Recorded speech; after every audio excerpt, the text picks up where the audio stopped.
Aujourd'hui, un compte Facebook, c'est devenu bien plus qu'un simple réseau social, hein. C'est un outil qu'on utilise pour tout, pour communiquer avec nos proches, pour le business, bref, pour la vie de tous les jours. Mais voilà, le problème, c'est que cette place centrale en fait aussi une cible de choix.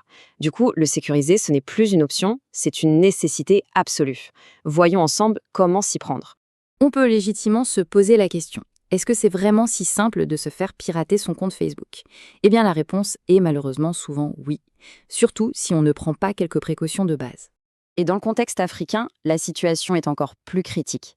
L'utilisation massive de Facebook, qui est parfois même directement liée à des services financiers comme le mobile money, en fait une cible particulièrement juteuse pour les pirates. Mais alors, pourquoi un tel acharnement sur ces comptes?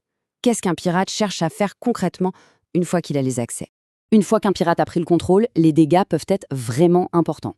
Il peut se faire passer pour le propriétaire et soutirer de l'argent à des amis, à la famille. Il peut aussi diffuser des liens malveillants ou, pire encore, se servir de cet accès pour pirater d'autres comptes liés, comme Instagram ou WhatsApp. Et bien sûr, les données personnelles ou même le compte en entier peuvent être revendus au plus offrant. Mais voilà le point le plus important. Et c'est plutôt une bonne nouvelle. La plupart des piratages ne sont pas le fruit de hackers de génie. Non, ils réussissent simplement parce que des habitudes de sécurité toutes bêtes ont été négligées. Et ça change tout, parce que ça veut dire que la solution est à notre portée. Bon, assez parlé du problème. Passons maintenant aux solutions concrètes. Voici les gestes vraiment essentiels pour transformer un compte Facebook en véritable forteresse. En fait, tout se résume à 3 actions fondamentales. Ces 3 actions, à elles seules, augmentent de manière spectaculaire le niveau de sécurité. On va les décortiquer une par une. Le plus important, c'est de bien appliquer les 3. Le mot de passe, c'est la porte d'entrée. Alors, qu'est-ce qu'un beau mot de passe? Déjà, on oublie tout ce qui est facile à deviner. Date de naissance, prénom, numéro de téléphone. Il faut viser quelque chose de long, de complexe et surtout d'unique. Ne jamais, au grand jamais, réutiliser le même mot de passe sur plusieurs sites. C'est la porte ouverte aux ennuis. Alors ça, l'authentification à 2 facteurs, ou 2FA, c'est le bouclier ultime. C'est de loin la protection la plus importante. Il faut voir ça comme un deuxième cadenas sur sa porte. Même si quelqu'un réussit à voler la clé, c'est-à-dire le mot de passe, il se retrouve bloqué. Pourquoi? Parce qu'il lui manque ce fameux code unique qui n'est envoyé que sur le téléphone du propriétaire. C'est radical. De temps en temps, c'est une très bonne habitude d'aller jeter un œil pour voir qui est connecté à son compte. Dans les paramètres de sécurité, Facebook montre tous les appareils et les lieux de connexion. Si on voit un téléphone qu'on ne reconnaît pas, une connexion depuis un pays lointain, c'est une alerte rouge. Il faut immédiatement déconnecter cette session suspecte. Voilà un point qu'on oublie souvent. La sécurité d'un compte Facebook est directement liée à la sécurité de l'email associé. C'est logique. Si un pirate met la main sur cet email, il lui suffit de cliquer sur mot de passe oublié pour prendre le contrôle du compte Facebook.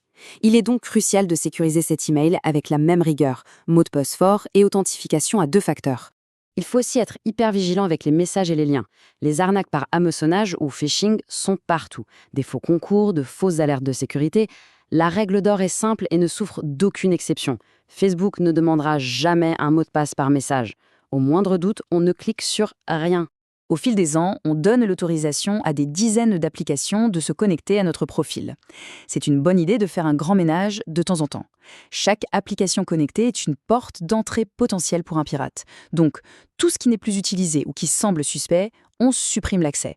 Ça peut sembler une évidence, mais c'est fondamental. Il ne faut utiliser que l'application officielle de Facebook. Toutes les versions alternatives, modifiées ou craquées qu'on peut trouver sur Internet sont très souvent des pièges. Elles sont bourrées de logiciels espions, conçus pour une seule chose, voler les identifiants et lire les messages. Bon, et si le pire arrive? Si malgré tout, un compte se fait pirater, que faut-il faire? Dans ce cas, chaque seconde compte. La rapidité est la clé. Dès qu'on a le moindre soupçon de piratage, il faut agir sur le champ. La toute première chose à faire, c'est de changer le mot de passe, immédiatement. Ensuite, on file dans les paramètres pour forcer la déconnexion de toutes les sessions. Ça permet d'expulser l'intrus. C'est aussi le moment ou jamais d'activer l'authentification à 2 facteurs. On vérifie bien que l'email et le numéro de téléphone n'ont pas été changés. Et enfin, très important, on prévient ses contacts que le compte est compromis. Au final, on se rend compte que la meilleure des défenses, c'est encore une bonne préparation. La sécurité numérique, ce n'est pas un acte qu'on fait une fois, c'est une habitude à prendre. Le message à retenir est assez simple en fait. Mettre en place ces quelques protections, ce n'est vraiment pas sorcier. Par contre, choisir de les ignorer, ça peut coûter très, très cher, que ce soit financièrement ou personnellement. Finalement, protéger son compte, ce n'est pas juste une question de technique, c'est une question de tranquillité d'esprit. En quelques clics, on ne sécurise pas seulement des photos et des messages. On s'offre surtout la sérénité de savoir son espace personnel bien gardé. Et ça n'a pas de prix.